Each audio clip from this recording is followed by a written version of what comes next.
안녕하세요. 홍씨의 퇴근길에 오신 것을 환영합니다. 저는 볼보의 플래그십 SUV인 XC90 중에서도 플러그인 하이브리드 모델인 T8 모델을 시승하고 있습니다. 사실 오늘 시승 행사가 있었거든요. 그래가지고 여태까지는 본편 시승기를 촬영을 했다가 이제 돌아가는 김에 시간이 아깝기 때문에 이렇게 퇴근길까지 같이 찍게 되었습니다. 아무튼 제가 플러그인 하이브리드를 진짜 오랜만에 타거든요. 아마 BMW의 530e가 마지막이었던 것 같아요. 무튼 플러그인 하이브리드 너무 오랜만에 탔는데 그래서 저는 되게 기대를 했거든요.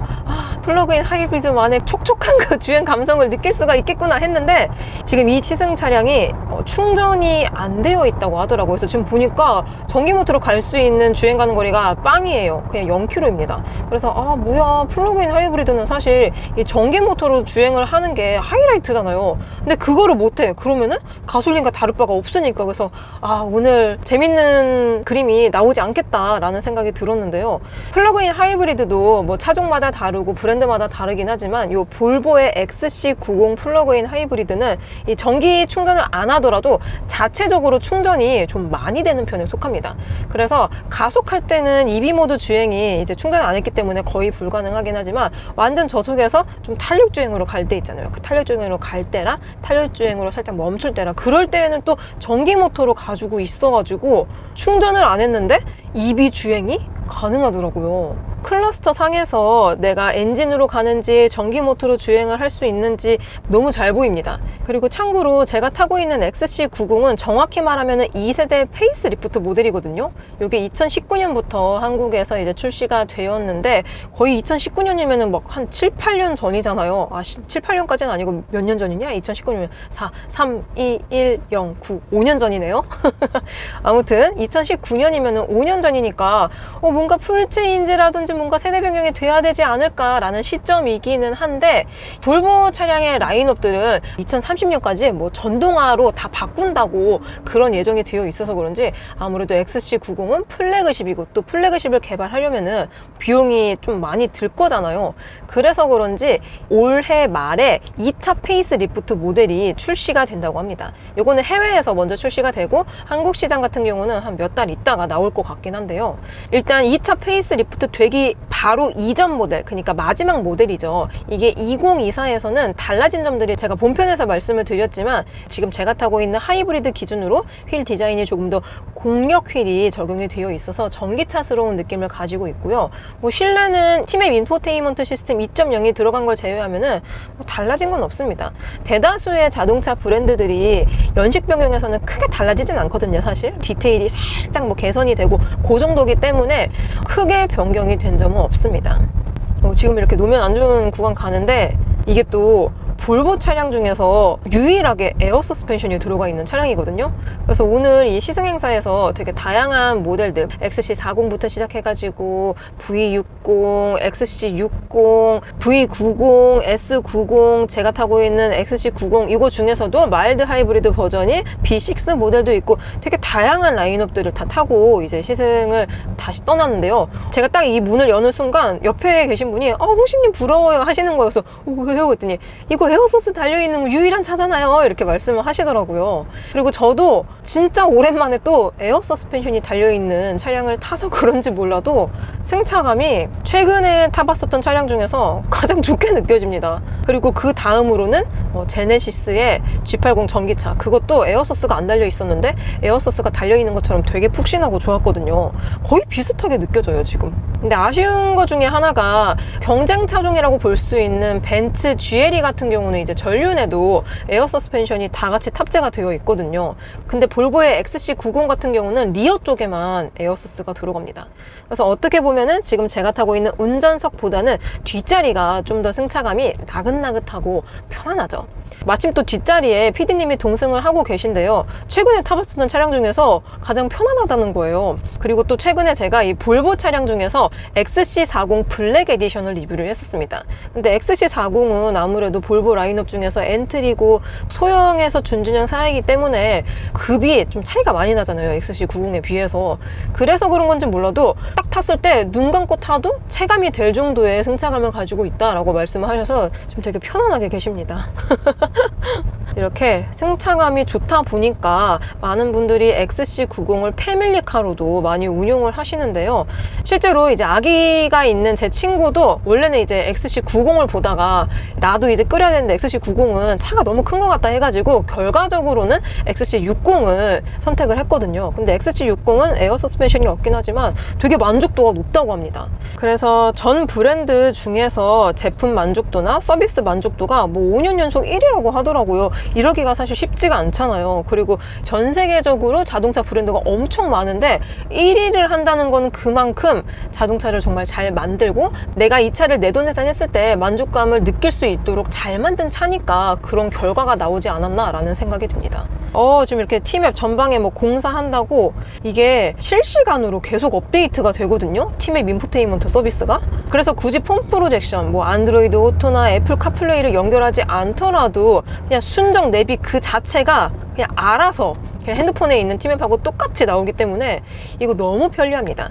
사실 요즘 많은 자동차 브랜드들이 폰 프로젝션이 가능하잖아요. 그리고 또 브랜드마다 다르긴 하지만 유선으로 되는 것도 있고 무선으로 되는 것도 있는데, 무선은 또 이것도 차종마다 다르긴 한데 됐다 안 됐다 됐다 안 됐다 됐다가 끊겼다가 이럴 때가 간혹가다 있거든요. 그러면 좀 짜증이 올라와요. 아니 이거 왜 안 돼? 나 지금 길 저기서 좌회전해야 돼, 우회전해야 돼, 봐야 되는데 갑자기 연결이 끊겨버리면 어떡하냐 이래가지고 사실 제 차가 그렇거든요. 그래서 좀 많이 화가 났었던 그런 기억이 있는데, 이렇게 순정부터 T맵 인포테인먼트 시스템을 가지고 있다 보니까 그럴 일이 없다는 게 가장 좋지 않을까라는 생각이 듭니다. 요즘은 다른 수입차 브랜드에서도 기본적으로 이 순정 T맵을 많이 연동을 시켜 놓는 추세긴 한데 수입 브랜드 중에서는 사실 볼보가 가장 처음이지 않을까라는 생각이 들어요. 2020년대에 오면서부터 꾸준하게 이 T맵 인포테인먼트를 계속 업그레이드를 시켜 왔거든요. 그래서 완전 초창기 버전 같은 경우는 뭔가 뭐 핸드폰하고 똑같은 것 같은데 뭔가 다른 느낌, 같으면서 다른 느낌, 뭔지 아시죠? 그런 느낌이 들었는데 지금 볼보 차량에 들어가는 T맵 인포테인먼트 시스템은 진짜 핸드폰보다 더 빠른 것 같아요. 더 좋습니다. 그래도 오늘 좀 운전을 많이 했다고 약간 허리가 아파오는데 여기서 마사지 시트 한번 작동을 시켜볼게요.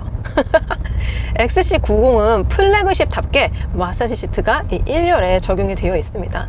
조작 방법은 시트 좌측에 버튼이 있거든요. 그래서 버튼을 누르면 이렇게 마사지 이 인디케이터 창이 뜹니다. 그리고 마사지 프로그램도 되게 다양하게 들어가 있는데요. 이거 봐요. 5개나 있어요. 그리고 강도도 3단계로, 속도도 3단계로 조절이 가능하기 때문에 너무 편안합니다. 너무 편하네요. 그래서 지금 제가 마사지 시트를 실행을 시켜둔 상태인데요. 이게 지금 이게 볼이 안 보이시죠? 이 볼 클러스터가 안 보여서 너무 아쉽기는 한데, 보통의 자동차에 들어가는 마사지 시트를 활성화를 시키면은 당연히 편안하죠. 편안하긴 한데 진짜 막 볼스터들이 이렇게 후벼 파주진 않거든요. 근데 유일하게 제가 정말 몇백 대의 차량을 타봤지만 볼보 차량에 들어가는 마사지 시트는 진짜 이 안쪽에 이 볼스터가 이렇게 후벼 파줍니다. 이렇게 등을 뭉친 곳을 탁탁 캐치를 해서 후벼 파주기 때문에 진짜 시원해요. 진짜 시원합니다. 물론 이게 엔트리급에는 마사지 시트가 적용이 되진 않지만 플래그십으로 가면 갈수록 마사지 시트가 들어가 있다 보니까 저는 뭔가 돈을 좀 추가해서 플래그십을 타더라도 후회할 일은 없지 않을까라는 생각이 들어요. 너무 좋습니다.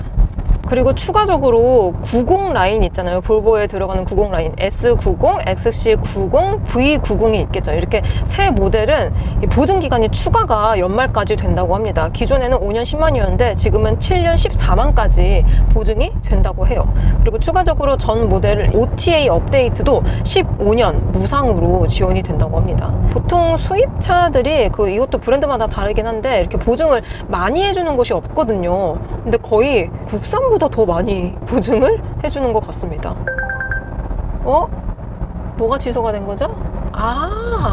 제가 여태까지 파일럿 어시스트, 이 주행 보조 기능을 켜고 다녔는데요. 이게 정전식 그립 감지 시스템이 아닌가 봅니다. 제가 분명히 스티어링 휠을 두 손으로 꼭 잡고 있었는데 자동차가 느꼈을 때에는 운전자가 핸들을 안 잡고 있다고 느꼈나 봐요. 그래서 방금 이 파일럿 어시스트가 풀렸습니다. 그래서 너무 직진 구간에서는 이 자동차가 인지를 못하기 때문에 약간 이렇게 핸들을 틀어줘야 되는 것 같습니다. 요거는 좀 살짝 불편한 것 같아요.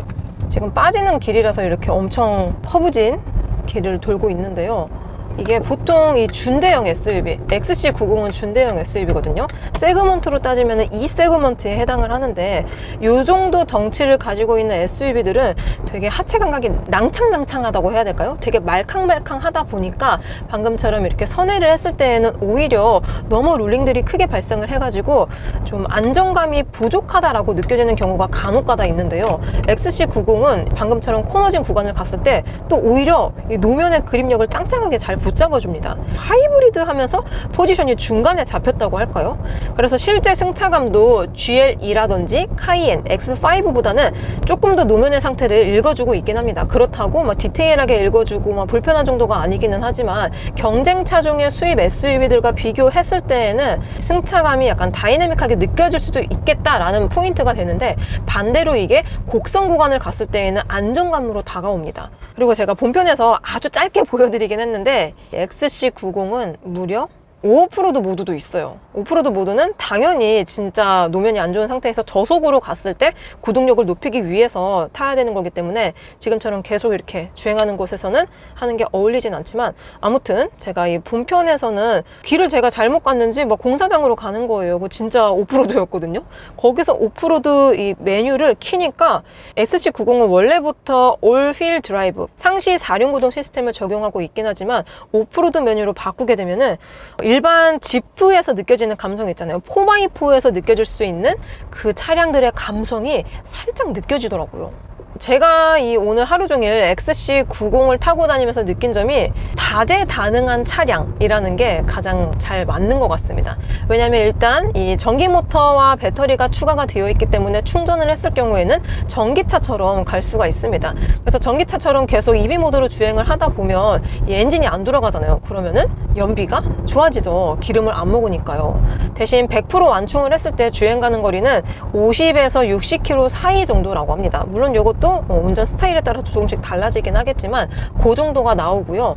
또 오늘처럼 이렇게 아예 충전을 안 했음에도 불구하고 완전 저속에서는 또 약간의 전기모터 주행이 가능하다 보니까 이런 것도 막히는 시내 구간 있잖아요. 특히 이런 아주 복잡한 서울에서 안성맞춤이다 라고 느껴졌었고요. 준준형 세그먼트가 갖고 있는 편안하고 안락한 하체 감각도 나 혼자 탔을 때에도 물론 좋긴 하지만 가족을 다 태우고 다녔을 때에도 누구 하나 빠짐없이 모두 다 편안하게 이동을 할 수 있는 이동수단이라는 생각이 들었고요.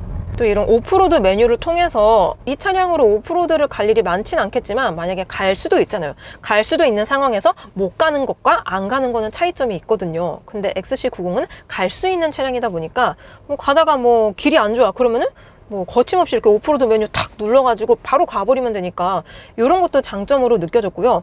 또 하나 이 차량은 견인을 할 수가 있습니다. 최대 2,400km 그러니까 2.4톤까지 견인을 할 수가 있고요. 또 이 주행 모드에서 콘스탄트 AWD라고 바꿔볼까요? 지금 바꿨거든요.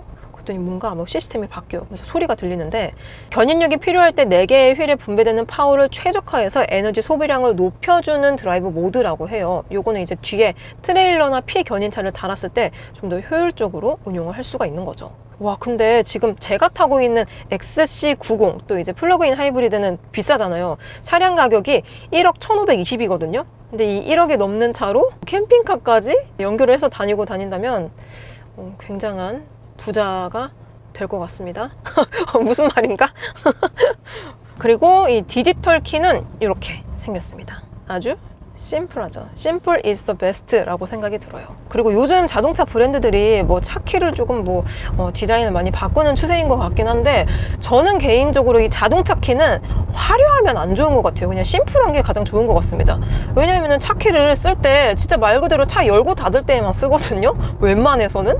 근데 막 기능 막 겁나 많고 막 복잡해. 그러면은 막 뚫어지게 쳐다봐야 되고 특히 뭐 어두운 밤에는 또 안 보이잖아요. 그럼 또 뚫어지게 이렇게 봐야 되는데 그냥 심플하게 쓸 수 있는 기능만 딱 들어가 있는 게 저는 오히려 좋더라고요. 이렇게 언덕길을 올라갈 때에도 너무 부드럽게 잘 올라가고 있습니다. 주행 감각이 럭셔리 SUV에서 느낄 수 있는 그런 느낌이 들어요. 그리고 자세히 보면은 이런 버튼의 체결감이라든지 다이얼 돌렸을 때 나는 무게감이라든지 사운드, 이런 것들이 럭셔리 플래그십 브랜드에서 느낄 수 있을 법한 감각을 이 XC90이 가지고 있거든요. 그래서 이런 것들도 디테일 완성도가 상당히 뛰어나요.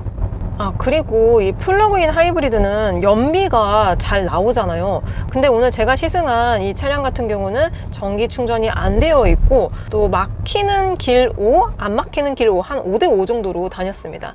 그랬더니 공인 연비보다 좀 못 나오긴 했거든요. XC90 T8은 공인 연비가 15km 이상이 나오는데, 현재 오늘 하루 종일 타고 다닌 결과 한 13km대 정도가 나옵니다. 전기 모터로 주행할 수 있는 파이가 별로 없어서 생각했던 것보다, 기대했던 것보다 엄청 잘 나오진 않지만, 그래도 이 차량의 중량이라든지 뭐 이것도 7인승이거든요. 그 덩치 이런 것들을 감안한다면은 그래도 꽤 선방한 수준인 것 같긴 합니다. 실제로도 이 XC90 T8 말고 B6라고 마일드 하이브리드 차량이 있거든요. 2.0 가솔린 엔진이 들어가 있는 그 차량 같은 경우는 복합 연비가 8km 정도가 나옵니다. 그러니까 한 자릿수 나오는 거랑 두 자릿수 나오는 거랑 차이가 꽤 크다고 생각을 하거든요. 확실히 차량의 덩치가 커지면 커질수록 친환경 파워트레인이 이득인 것 같긴 합니다. 여러분들은 퇴근 중이신가요? 오늘 하루도 정말 수고 많으셨고요. 오늘 11월 중순인데 갑자기 또 이렇게 대낮엔 날씨가 더워가지고 살짝 땀을 흘렸습니다.